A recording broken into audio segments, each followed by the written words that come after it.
కొన్ని క్షణాల తర్వాత మళ్లీ రామశాస్త్రి ప్రశ్నించాడు. పోనీ రామాయణ మహాభారతాలైనా విన్నావా అని.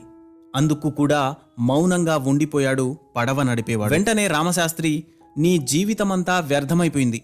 ఇక మిగిలిన ఆ కొద్ది సమయంలోనైనా కొన్ని శాస్త్రాలు నేర్చుకో అని హితోపదేశం చేశాడు రామశాస్త్రి.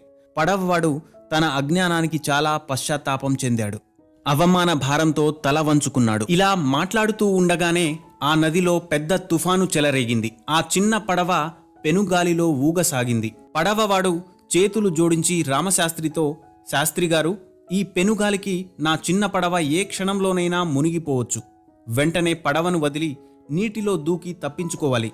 మీకు ఈత వచ్చు కదా అన్నాడు. పండితుడు భయంతో గడగడలాడసాగాడు. లేదు లేదు, నాకు ఈత రాదు. ఈత నేర్చుకోవడానికి నాకు తీరిక దొరకలేదు. నాయనా, ఎలాగైనా ఈ ఆపద నుండి నన్ను కాపాడి కాస్త పుణ్యం కట్టుకోకూడదు అని బ్రతిమిలాడాడు రామశాస్త్రి.